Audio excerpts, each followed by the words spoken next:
Thank you very much. Wow. This is a nice building, I have to tell you. So this is a special occasion for a lot of reasons, but number one is it's our first occasion in this building using it for peace.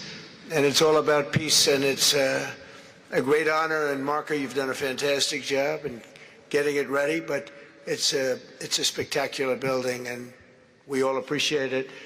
And very importantly, we're settling a war that's been going on for decades with millions and millions of people killed. And these two gentlemen spent a lot of time backstage talking to each other, and over at the Oval Office. We were at the Oval Office together. It was beautiful. And I think it's just a very important day. And we have other leaders from other countries. And you said such beautiful things. I'd love to have you come up. We'll finish up, and then I'd love to have you come up, and if you can issue the words that you just issued backstage, which usually doesn't work, you know, it usually never happens. They said, oh, they said it much better before, but you will probably do better up here. But I'd love to have you say how you felt, because it is an amazing day.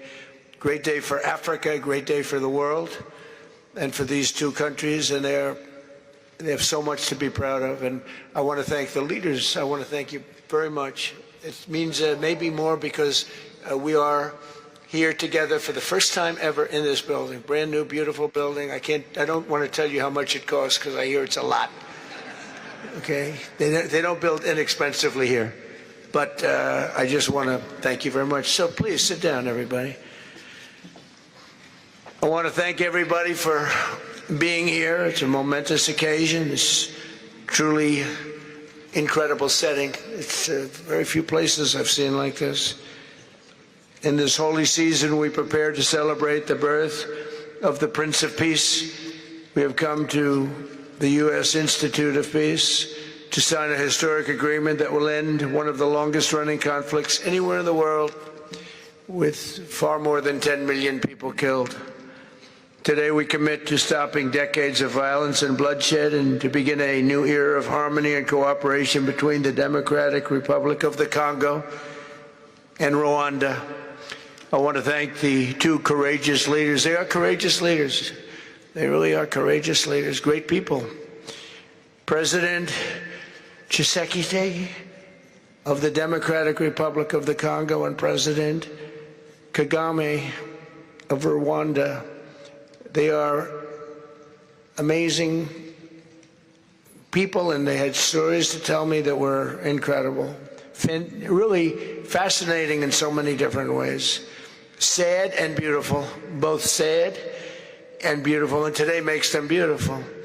I've just held really fantastic meetings with both men and representatives of other countries, where we discussed the importance of upholding this new agreement. Very detailed, powerful agreement. I also want to thank several foreign guests and dignitaries in attendance to celebrate this magnificent event, including the President of Angola. Please, would you stand? And so great to see you. Thank you. The President of Burundi. Thank you very much. Great to see you again. The President of Kenya. We have the Olympics here. You know, they do very well in the Olympics, those runners. I don't know what the heck you do with those runners, but they are very good. I've been watching them for a long time. So we have the Olympics coming to the United States. You know that. Thank you very much. And you'll come as our guest. Thank you. And the President of the Council of Ministers of Togo. Thank you. Thank you very much. The Vice President of Uganda. Thank you. It's such a beautiful color. Like all these guys are wearing these dark suits. You just stand out for a lot of reasons. You're beautiful. The Foreign Ministers of Qatar. Thank you. Thank you very much. Say hello to my friend, a great man. And the United Arab Emirates. Thank you. Thank you. My regards, right? And the Chairman of the African Union Commission. who's done a fantastic job, and thank you for all your help. We appreciate all your help. A special group of people. A very special thanks as well to Secretary of State Marco Rubio. Marco, please stand. Thank you. And thank you for putting a certain name on that building. I said, boy, that is beautiful. That blew up last night. They said, that's a great honor. It really is. On this building, it's a great honor. Thank you very much. I assume you had a lot to do with that. Just a little bit. Yeah. Thank you. Appreciate it. And Senior Advisor for Africa, Masad Boulos, who's been fantastic. Thank you, Masad. All of these people, every one of them were indispensable in forging this agreement. Let me also recognize Senators Mike Rounds and Lindsey Graham. Lindsey, thank you. Mike, wherever you may be. Thank you. Thank you, Mike. Representatives Ronnie Jackson. Where's Ronnie? Ronnie is that great guy. He won his race in Texas by 48 points, right, Ronnie? So I don't have to ask if he's in any, I don't even have to endorse him anymore. It doesn't matter. Save the paper, right? Great job. Chris Smith. Chris? Thank you, Chris. Great. Good job. Trent Kelly. Trent? Thank you very much. Thank you. And the acting president of the Institute for Peace, Darren Beatty. Thank you, Darren, very much. Thank you very much, Darren. For more than 30 years, one of the worst conflicts on earth has been raging in eastern Congo. Millions and millions of people have been tragically killed, went on forever, and countless more have been displaced from their homes. Families have been destroyed. It's been a disaster. Many administrations have tried, but probably not too hard, knowing who preceded me. But they tried. It says they've tried. But we tried harder to end this conflict. But they've accomplished, obviously, they accomplished very little because the killing went on at levels that just got worse and worse. And today we're succeeding where so many others have failed. And this has become the 8th war that we've ended in less than 1 year. Such an exciting thing to do. This has been really, because we're talking about 30 years of fighting, 30 years, much more than 10 million lives. Last June, thanks to the efforts of Secretary Rubio and Mr. Boulos, Rwanda and the DRC reached a landmark agreement to move toward peace. They started the process. I met with some of their great representatives who are here also, and we started a great process. The compact we're signing today, which will be known as the Washington Accords, everybody sort of liked that name, formalizes the terms agreed to in June, including a permanent ceasefire, the disarmament of non-state forces, provisions for refugees to return to their homes, and justice and accountability for those who have committed illegal atrocities. Very importantly, this agreement also creates a new framework for economic prosperity. There's tremendous wealth in that beautiful earth. It's beautiful earth, but it was stained badly with blood, tremendous amounts of blood. But in the region that will support a lasting peace, and the Democratic Republic of the Congo and Rwanda have agreed to more closely integrate their economies with each other rather than fighting, and they'll be doing that. And these two gentlemen are very smart, and I think they liked each other a lot. I spent time with them. I think they liked some people may be surprised. I really do. I think they've spent a lot of time killing each other, and now they're going to spend a lot of time hugging, holding hands, and taking advantage of the United States of America economically like every other country does. So they're going to do very well, but they do have some very valuable things. They're going to have a lot of money and a lot of success, and I think they're going to get along really well, so I hope so. Thank you very much. Look at them. Look at the way they love each other. Thank you. So I have a lot of confidence in both leaders. We'll keep these commitments. I know they're going to keep them and follow through on the agreement and create a much brighter future for the people of their countries and their heroes within their countries because of today. This is a big story. And So much is being written and said. All of the newscasts have it at the top of the list. And they are heroes, and we want to keep it that way. Today, the United States is also signing our own bilateral agreements with the Congo and Rwanda that will unlock new opportunities for the United States to access critical minerals and provide economic benefits for everybody. And we'll be involved with sending some of our biggest and greatest companies over to the two countries.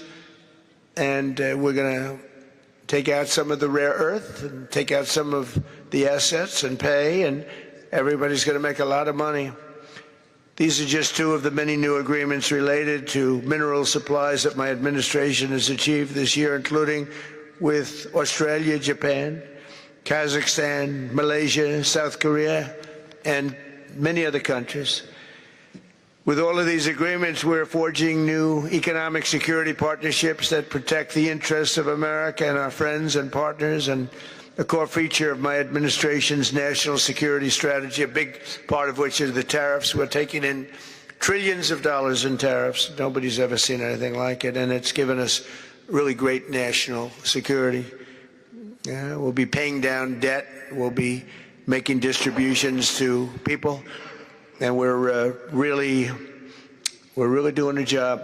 It's amazing. I was with a gentleman, the future king of Saudi Arabia, and you've heard me say this a couple of times, but 2 months ago when I was over there, he said, and actually Qatar is represented today, and UAE is represented, and your leader said the exact same thing, different words, but the exact same thing, that 1 year ago, they thought our country was dead, and now our country is the hottest country anywhere in the world. We're the hottest country anywhere in the world. Nobody's ever seen anything like it. We have over $18 trillion, that's just in 10 months, pledged or being invested or pledged to be invested in the United States. Think of that, 18 trillion. The highest amount we've ever had is 1.5. Under the Biden administration, they did much less than 1 in 4 years. Think of that. So they did less than 1 trillion in 4 years. We have 18 trillion in 10 months. It's going to be much more than that, too. No other country in history has ever been close, no matter what country you pick. So I want to thank you again, everybody, for your great vision. And I want to thank the people, especially the people that we named. Some of the others that unfortunately we didn't name, we just couldn't do that. But for your vision and for your courage, because it's made it possible to begin healing old wounds and transcending past differences and creating a future where every child of God can live in dignity, prosperity, and peace. And these are two very good men, and they're two potentially very strong countries. I'd like to now invite President Kagame to come up and say a few words. It's Rwanda. And then, if I may, President of DRC, who really is doing a great job. These are two men that are doing a great job. And again, they are so respected because of what they're doing today and the mission that they've really, I think, accomplished. And we'll see how it all works out, but I think it's going to work out really great. They want to get on to other ways of living for their people, and they're great leaders. Thank you very much. Please, Mr. President. Thank you. Thank you very much.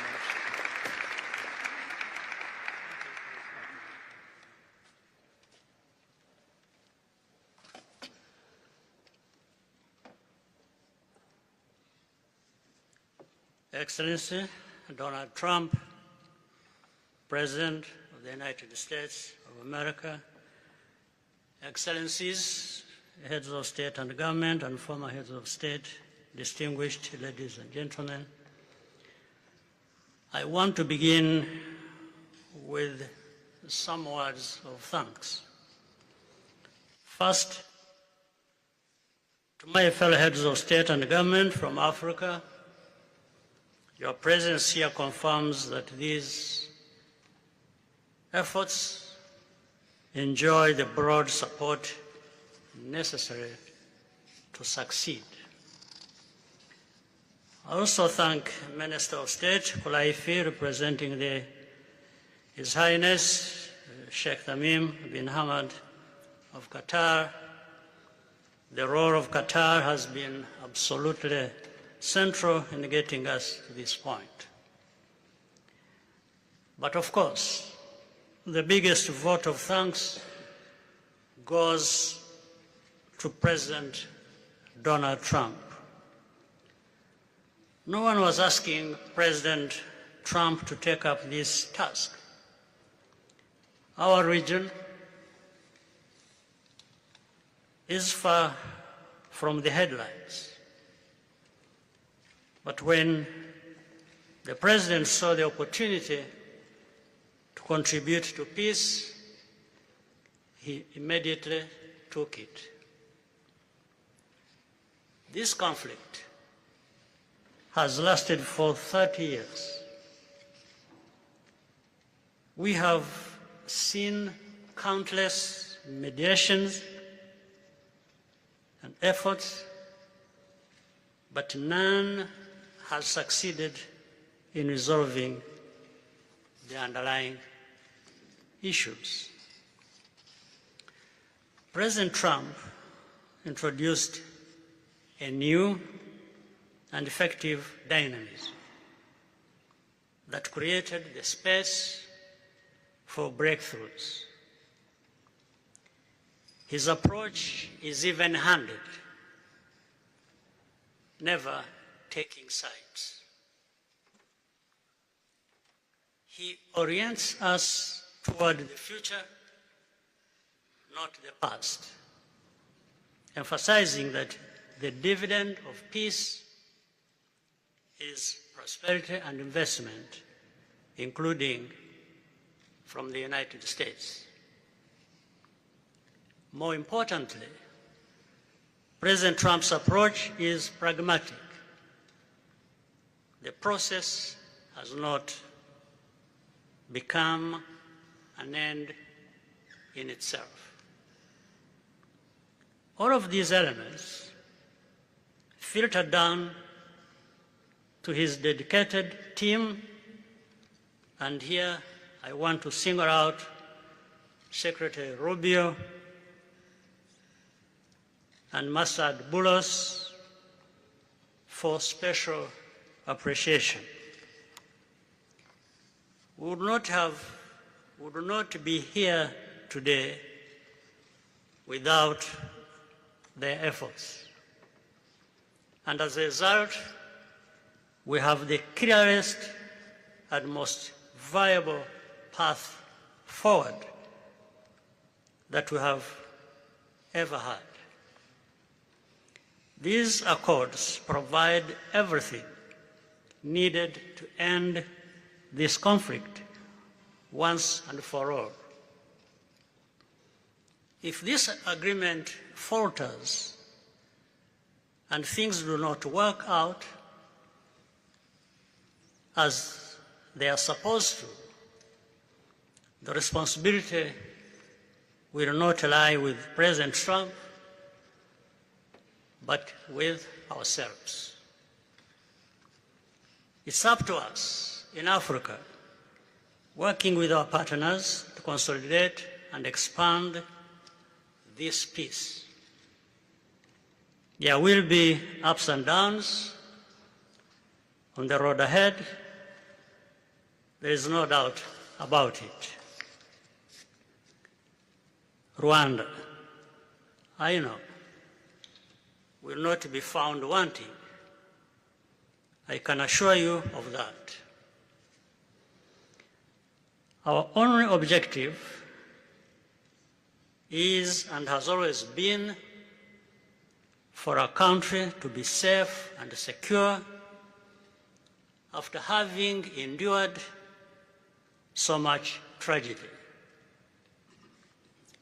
We now only want to look forward in confident expectation of a prosperous and stable future. Mr. President, Excellencies, I thank you for your kind attention.